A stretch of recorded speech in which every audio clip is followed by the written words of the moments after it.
Ici, les morts ne choisissaient pas, ils subissaient. Électrochoc, traitement de choc, photothérapie et bien d'autres encore. Ils subissaient des chocs, des traitements de choc et des électrochocs. Ils subissaient d'innombrables traitements. Ils subissaient d'innombrables traitements, parfois hors du commun, parfois de la photothérapie, parfois des traitements qui leur paraissaient complètement illogiques, mais pourtant qui avaient été approuvés par un psychiatre et par un médecin.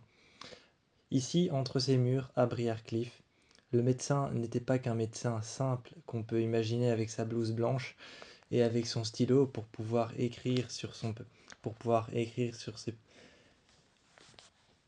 Ici, les médecins à Briarcliff n'étaient pas les médecins qu'on pensait, ceux qui avaient une petite note avec eux, une note de toutes les maladies qu'ils devaient traiter, ou encore qui avaient encore un petit carnet sur lequel ils écrivaient les pathologies, ou encore un autre carnet, sur lesquels ils donnaient immédiatement un diagnostic.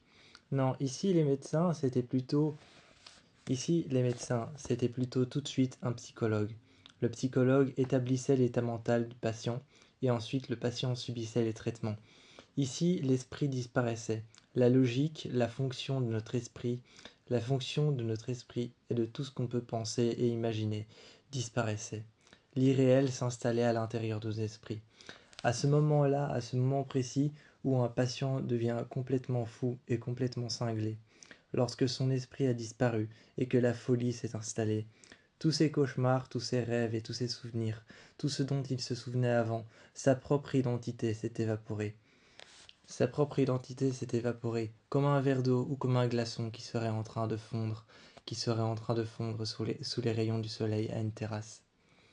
Ici, les esprits, les cris, les hurlements terrassaient les oreilles de chacun des patients. Les patients subissaient des chocs les uns après les autres.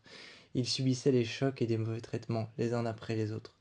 Et des médecins qui, eux, étaient professionnalisés à l'extérieur de Briarcliff, professionnalisés dans les traitements pour les maladies mentales, venaient parfois voir ces fous. Ils s'insurgèrent de la manière dont on les traitait. Sir Jude se mettait droit devant ces psychiatres qui étaient arrivés, en regardant les traitements de choc, et aussi électrochocs, photographie, traitements photographiques, et bien d'autres traitements photographiques, et bien d'autres traitements qui leur étaient donnés. Tous ces traitements qui étaient appliqués, traitements par la violence mentale, traitement par la violence physique et traitement par la violence verbale. Parfois même inversion des traitements. Parfois il y avait l'inversion des traitements. On les traitait à l'envers, c'est-à-dire qu'on faisait de la psychologie inversée.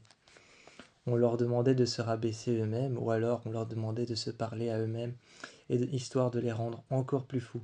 Lorsque les psychiatres voyaient ce genre de choses, ils ne pouvaient faire qu'une seule chose, dire que c'était inacceptable.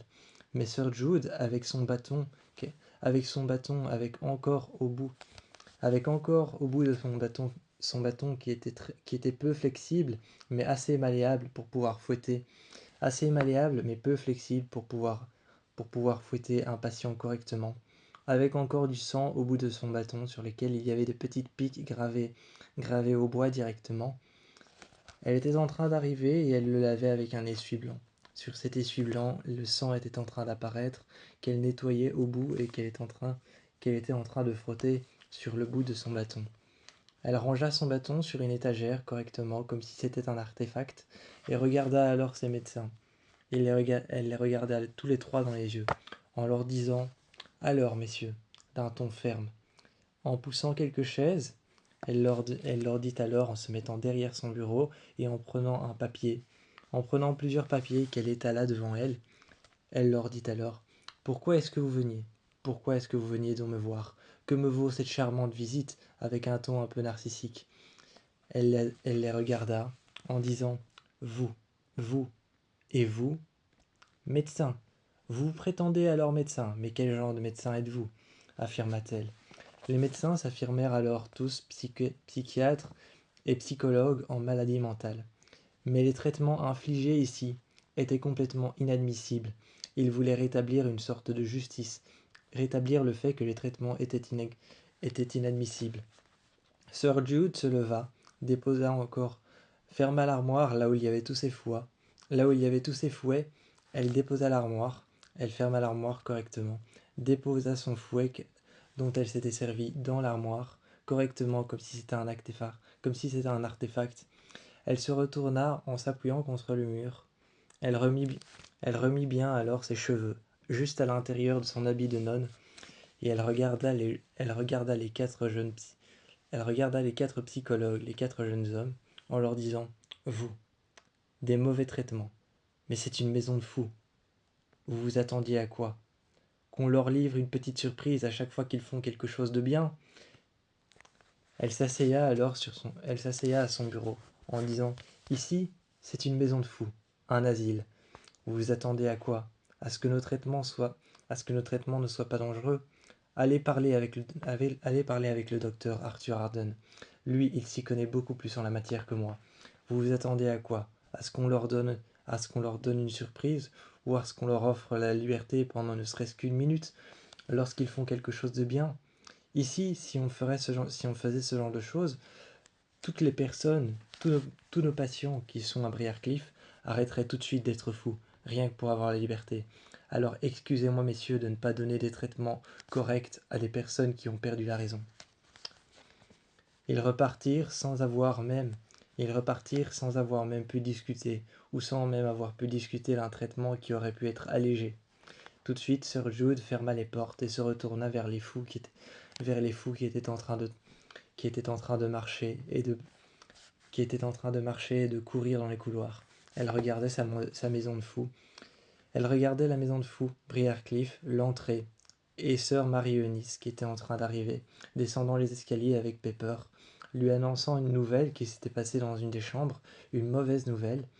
Partant voir alors cette chambre dans laquelle elle s'attendait à voir une mauvaise nouvelle, la chambre de Lana. Mais elle n'en dit alors pas plus. Elle regarda Lana dans les yeux, referma la porte derrière elle.